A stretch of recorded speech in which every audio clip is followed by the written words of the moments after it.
Hola, buenas tardes a todos y a todas. Vamos a continuar el día de hoy con nuestra profundización sobre el tema de los indicadores. Hemos estado discutiendo durante las clases anteriores, viendo algunos temas generales y este proceso de profundización que ustedes ya están teniendo, lo están teniendo en los trabajos que hemos haciendo. A través de todos los foros hemos ido uno que otro contestando, uno que otro indicador sobre el conocimiento que ustedes tienen y sobre algunas de las investigaciones o información pública que han podido acceder a través de pequeñas investigaciones que hemos ido dando a partir del conjunto de tareas que hemos ido discutiendo a través de los foros de las clases 1 a las 5. En esta clase vamos a ir profundizando sobre los indicadores de legislación, pero antes de eso queríamos señalar, varios temas logísticos. El primero, señalar que ustedes han tenido problemas con la plataforma porque hicimos la subdivisión entre grupos y eso ha complejizado el sistema que estaba previsto originalmente para grandes grupos, porque tenemos una población bastante amplia, de aproximadamente 200 cursantes, y entonces evidentemente la plataforma con la subdivisión de grupos se ha complejizado, pero eso en este momento se está resolviendo. Esperamos que la semana que viene podamos contar con la información que ya han ido trabajando en los grupos, que nos permita visibilizar este mapa o esta ruta común que se va diseñando con los indicadores que estamos viendo, y la idea es ir profundizando poco a poco con indicadores más precisos sobre los diversos temas que aborda el mecanismo de seguimiento de la Convención de Belén do Pará, que en definitiva son los temas que la agenda internacional ha identificado como los temas prioritarios para abordar la prevención, la erradicación y la sanción de la violencia contra las mujeres y las niñas. Entonces vamos a iniciar, como todas las clases, este video compartiendo con ustedes la explicación de unas láminas de PowerPoint que ustedes ya tienen disponibles en la clase número 6. La primera lámina básicamente lo que trata de visibilizar para que ustedes puedan identificarlo es que las categorías o principios transversales con los que trabajamos los indicadores, tenemos 3 categorías principales: la recepción del derecho, el contexto financiero y las capacidades estatales. Y cuando hablamos, ya hemos ido expresando, cuando hablamos de la recepción del derecho, de lo que nos estamos refiriendo es cómo legalmente, institucionalmente, se plantea ese derecho que ha sido reconocido internacionalmente y que el Estado soberanamente, a través de la entrada en vigencia de una convención, ha decidido formar parte. Y entonces reconocemos el derecho humano de las mujeres a vivir libres de violencia, y eso lo vamos a ir desarrollando a través de una serie de elementos que institucionalizan el aparato estatal. Vamos a ver un contexto financiero que habla de cómo el Estado se prepara financieramente para responder a este derecho que hemos reconocido, y por último vamos a ver cuáles son las capacidades estatales para que los estados puedan resolver efectivamente y puedan aplicar efectivamente ese derecho que ha sido reconocido internacionalmente y que ahora forma parte, a través de la recepción de ese derecho, de la legislación nacional. Nosotros vamos también a ver indicadores de señales de progreso, y son señales cualitativas que nos permiten medir, aunque algunas sean cuantitativas, porque verán ustedes número de organizaciones que participan en los indicadores o número de organizaciones que tienen que son mixtas o privadas, que son privadas o públicas, que son de naturaleza mixta, que participan, y las características de estas organizaciones, así como la manera como participan. ¿Por qué es esto? Bueno, porque queremos medir cómo el Estado se relaciona específicamente con las organizaciones de la sociedad civil, con el movimiento de mujeres, con los grupos organizados, con las feministas, con las organizaciones de derechos humanos, con la academia, pero también queremos medir no solo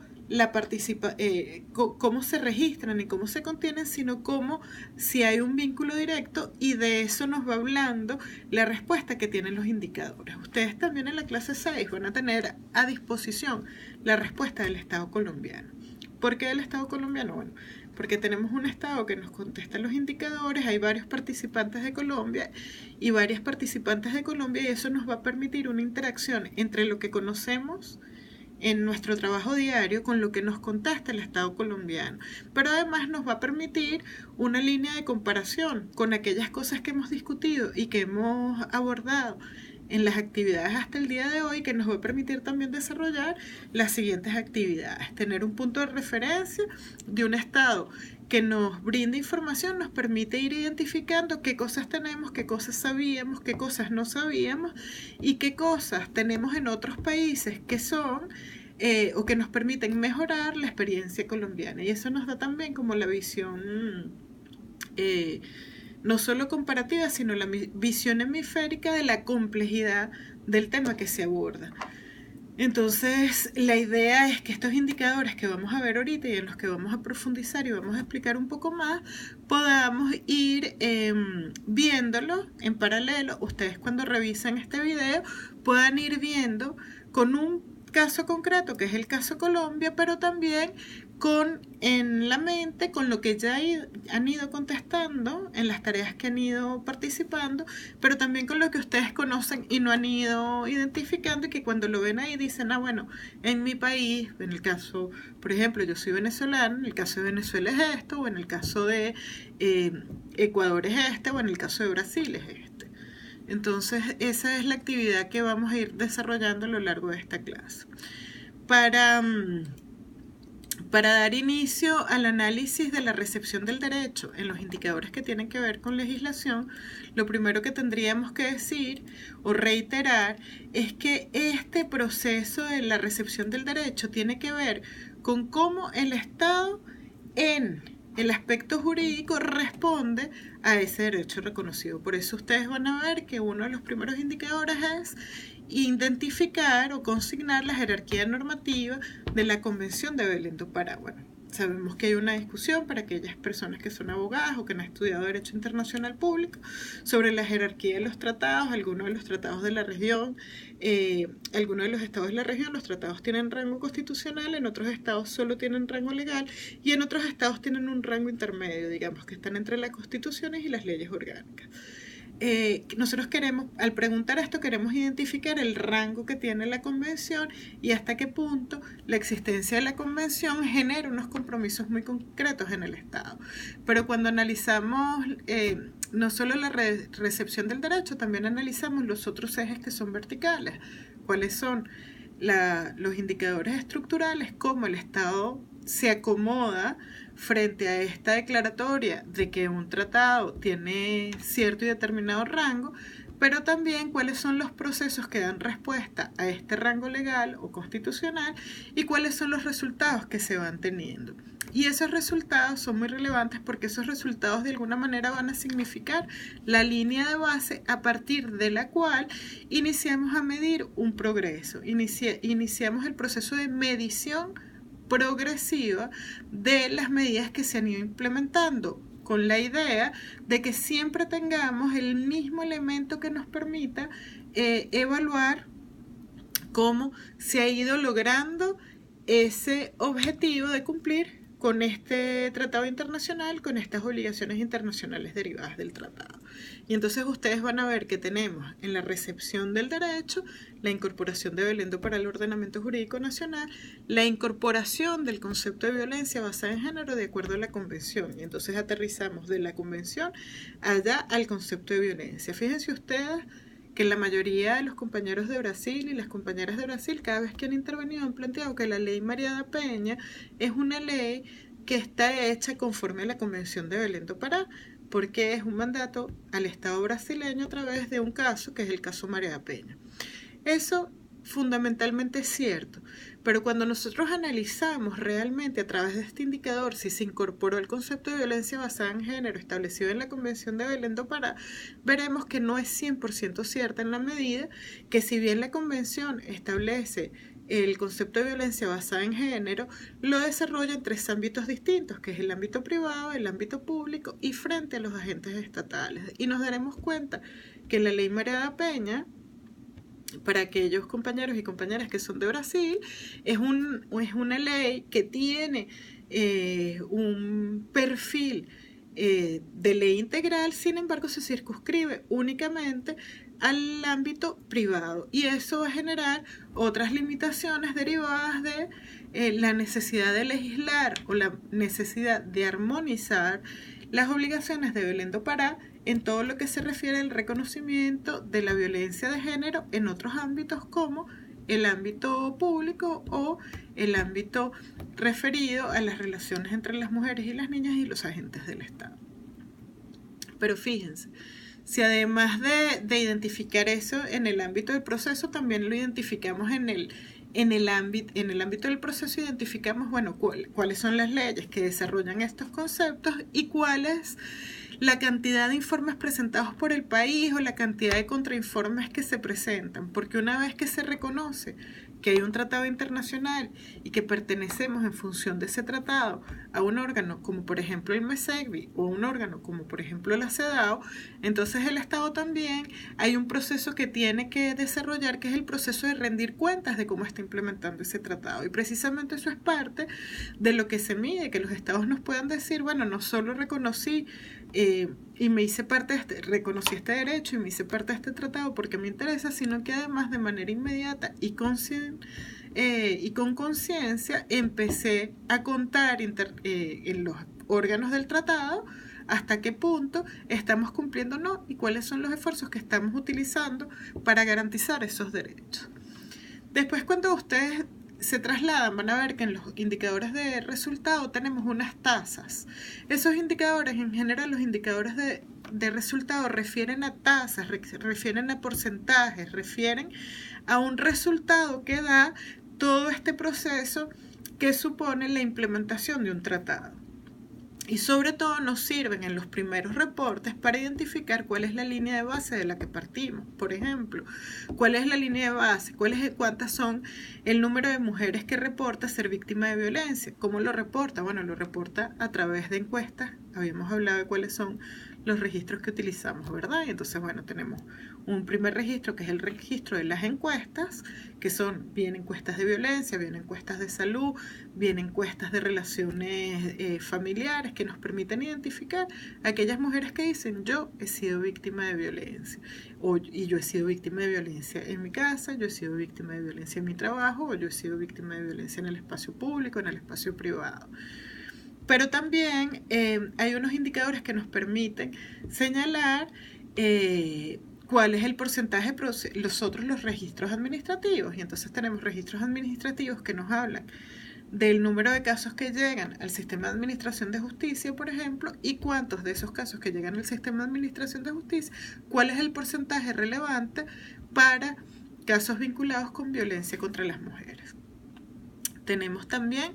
la tasa de femicidio como un indicador de resultado, tenemos la tasa de condena del femicidio, porque una cosa son el número de muertes violentas de mujeres por un lado respecto del porcentaje general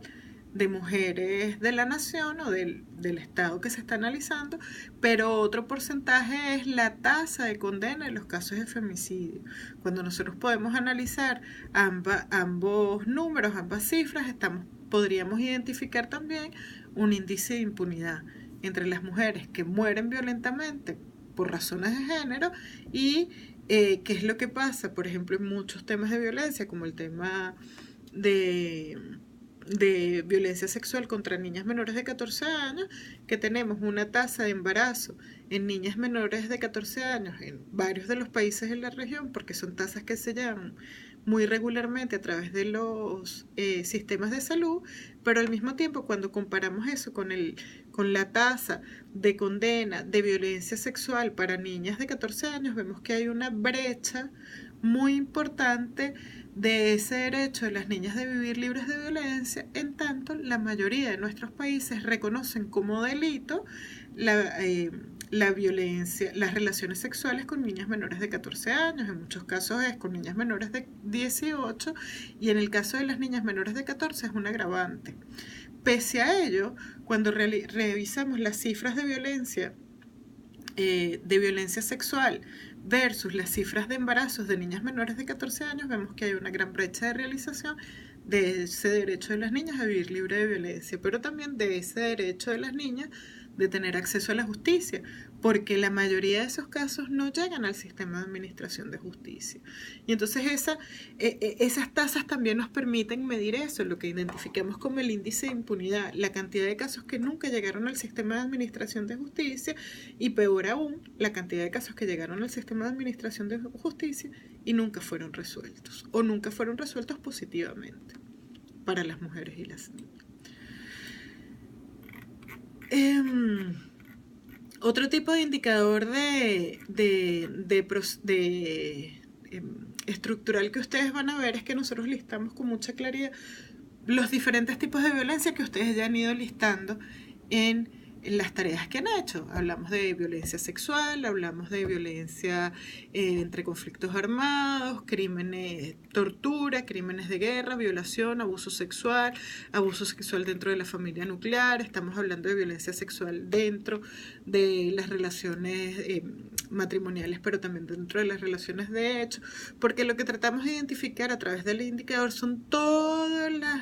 los tipos de violencia que han sido identificados a lo largo del desarrollo del derecho internacional de los derechos de las mujeres e identificar cómo esos tipos de violencia están reflejados en la legislación nacional. Y entonces de nuevo volvemos al caso de Brasil con la ley María da Peña. Tenemos una ley muy avanzada, tenemos una ley que establece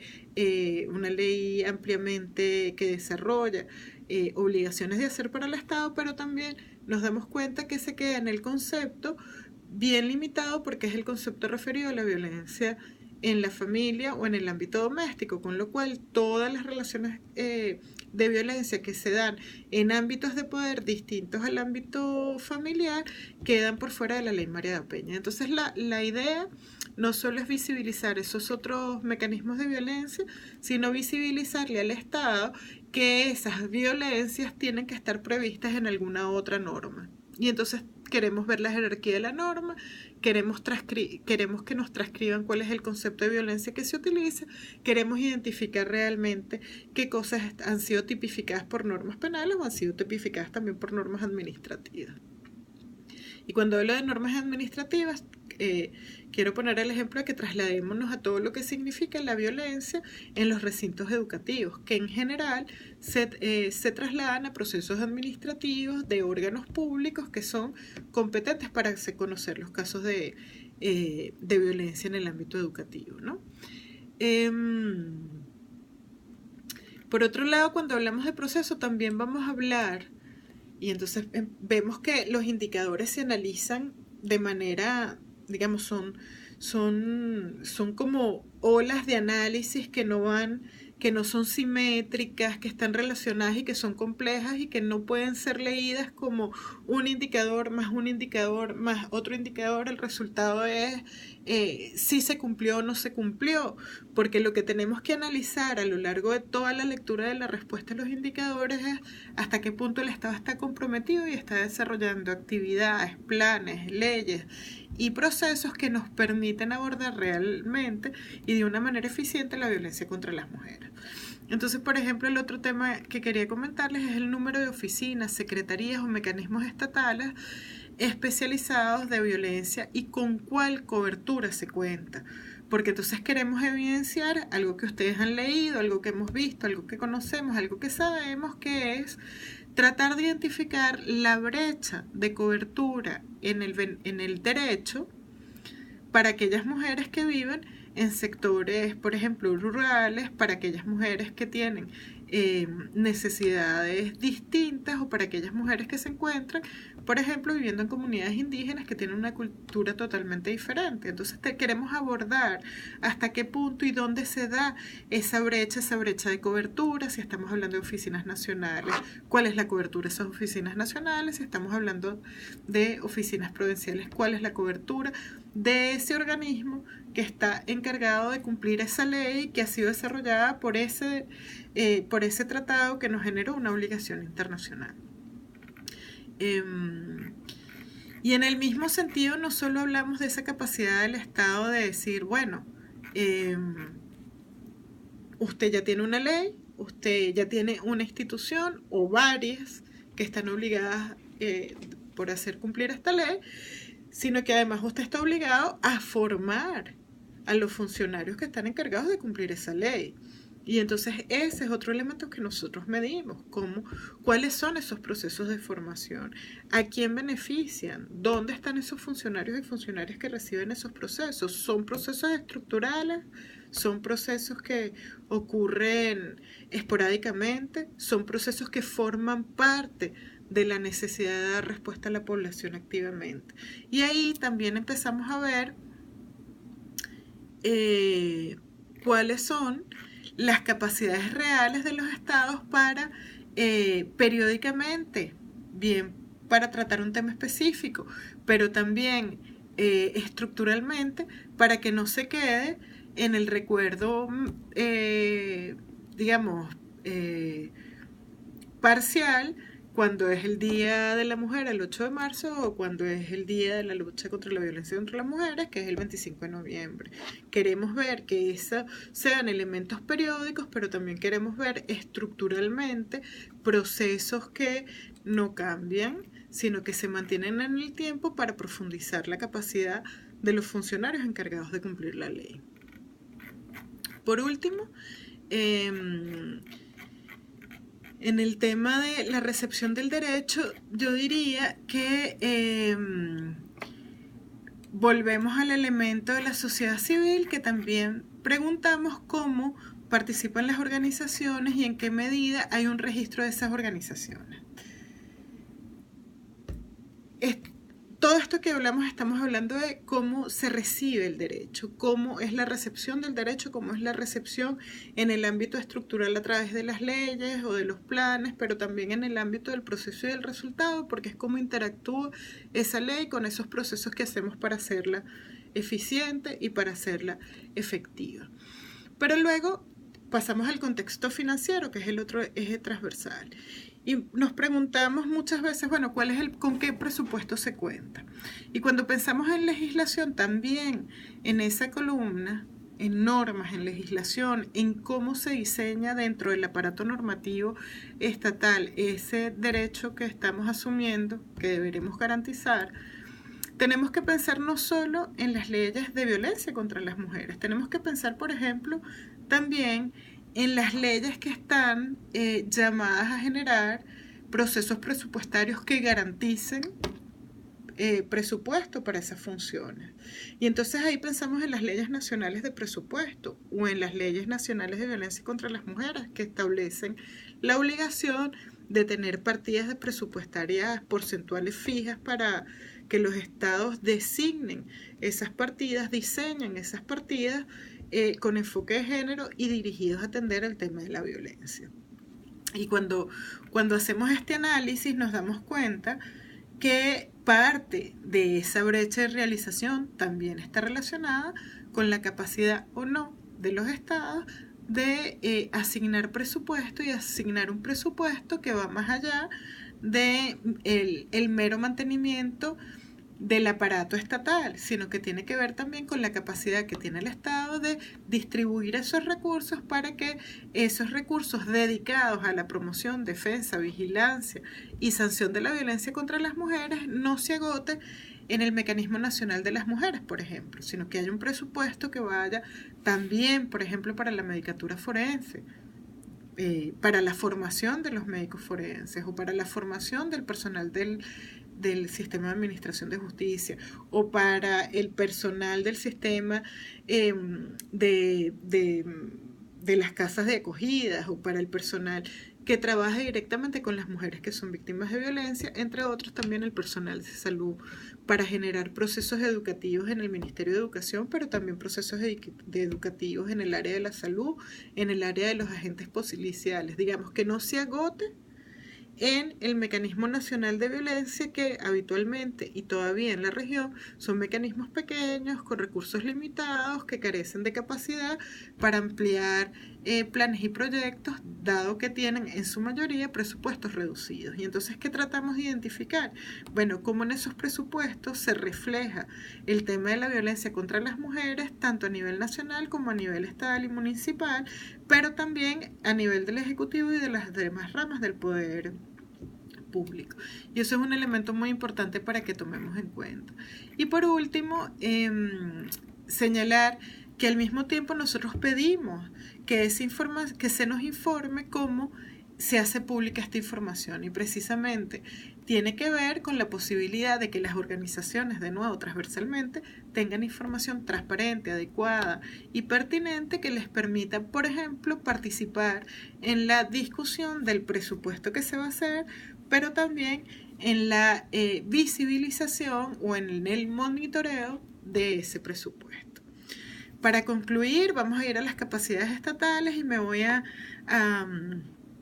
referir específicamente al tema de los protocolos de atención. ¿Por qué? Porque bueno, ya dijimos que tenemos la recepción del derecho, sobre todo en lo que tiene que ver el tema legislación, cómo el aparato estatal de manera estructural legisla, pero dentro del marco normativo también podemos hablar de los protocolos, porque son los protocolos los que aterrizan los contenidos legislativos para que los funcionarios y las funcionarias encargadas de hacer y cumplir la ley puedan realmente ejecutar de manera clara el mandato normativo establecido. Y entonces ahí ponemos un ejemplo. Buena parte de los países de la región, de nuestra región, de las Américas, del hemisferio, habla de la posibilidad de tener abortos terapéuticos. Sin embargo, buena parte de los países de la región aún reportan un alto número de mujeres investigadas, sancionadas o penalizadas por los casos de violencia, por casos de abortos terapéuticos que fueron tratados o trabajados a través de cadenas, si se quiere, irregulares de atención a las mujeres que se practican abortos, porque no hay protocolos que permitan y que clarifiquen al personal médico de los sistemas nacionales de salud la intervención, claro, en los casos de abortos terapéuticos. Y entonces tenemos de nuevo, el reconocimiento legal de que el aborto terapéutico es una de las causales por las cuales el aborto está permitido en la mayoría de nuestros países, pero al mismo tiempo tenemos una falta de protocolos que nos permita atender adecuadamente los casos en que esta causal está prevista. Otro ejemplo muy claro que tenemos en la región es que tenemos una cantidad, por ejemplo, de protocolos muy importantes para el ámbito de acceso a la justicia, pero cuando revisamos, y ustedes lo vieron, en el ámbito de erradicación de estereotipos o legislaciones vinculadas con la violencia en el ámbito educativo, nos encontramos con niveles mucho más limitados y capacidades mucho más limitadas de atender estos casos o estas denuncias que se dan en el ámbito educativo. Y entonces el tema estructural de los protocolos es un mandato muy claro, por un lado, pero por otro lado también es muy claro que ese proceso va articulado con todo lo que tiene que ver con el proceso de formación del que hablábamos anteriormente cuando nos estábamos refiriendo a la recepción del derecho. Y por último, de nuevo, todo lo que tiene que ver con la posibilidad de participación en la discusión de los protocolos de la sociedad civil, de las mujeres, de los movimientos organizados. Ver cómo el Estado interactúa y abre los espacios necesarios para que las organizaciones de mujeres, etcétera, etcétera, puedan participar activamente, señalando la necesidad, por ejemplo, y pensemos en mujeres que requieren atenciones especiales o que tienen necesidades especiales con mayor vulnerabilidad, como por ejemplo las mujeres indígenas que requieren que los protocolos de atención incluyan traductores oficiales en las lenguas indígenas en las que hablan, o para mujeres que tienen algún tipo de discapacidad, por ejemplo, que haya personas que trasladen esta información desde las diferentes y distintas capacidades que pueden tener mujeres víctimas de violencia, como las mujeres sordas, como las mujeres que no pueden trasladarse a algunos centros de salud porque se tienen que trasladar y hay barreras arquitectónicas que no se lo permiten. O sea, empezar a pensar en esa dimensión tan diversa y tan variada que significa ser mujer y o en las diversidades que supone todo, toda la diversidad de ser mujer, ¿no? Estamos hablando de las mujeres indígenas, de las mujeres afrodescendientes, de las mujeres con discapacidades, de las mujeres privadas de libertad, etcétera, etcétera. Entonces, Y con esto vamos a concluir, otro indicador que es muy relevante y que es prácticamente desconocido en términos de práctica, incluso para los estados que reportan hacerlo, es la capacidad de monitorear la comprensión y aplicación de los protocolos establecidos, de monitorear hasta qué punto los protocolos son útiles y de monitorear hasta qué punto los protocolos se están aplicando. Entonces, este es otro elemento que nosotros medimos y que muchas veces nos encontramos con que son muy pocos países los que lo están haciendo, pero el círculo que se requiere para que se dicte un protocolo, se dicte un protocolo con apoyo de las organizaciones que trabajan los temas, con especialistas, con la academia que conoce los temas específicos, pero después la evaluación de ese protocolo y de nuevo, si se quiere, el ajuste de ese protocolo son elementos que todavía nosotros no conseguimos en la región, y ponerlos en términos de indicador es un mecanismo de generar un proceso de conocimiento y también una ruta, un mapa que le permita a los estados y a las organizaciones de la sociedad civil y el movimiento feminista identificar dónde están los mayores desafíos que tenemos que abordar, que salga un poco de la mirada de que la violencia contra las mujeres se aborda nada más con el hecho sancionatorio establecido en una legislación, sino que esa legislación, además de sancionar, tiene que componer una cantidad de elementos que son vitales para que esas sanciones establecidas por un lado, pero esas conductas aprendidas que profundizan la violencia y la discriminación, también vayan siendo abordadas desde múltiples mecanismos. Entonces, vemos cómo esa legislación tiene múltiples aristas y además vemos cómo esa legislación tiene elementos específicos que van a ser analizados desde la arista de la capacidad del Estado para poner realmente en práctica ese derecho reconocido en el tratado y después aplicado en una legislación nacional, provincial o estatal. Y con esto, que quizás suena bastante complejo, pero cuando veamos las respuestas que nos dio Colombia, nos vamos a dar cuenta que sí, que efectivamente es complejo, pero que es algo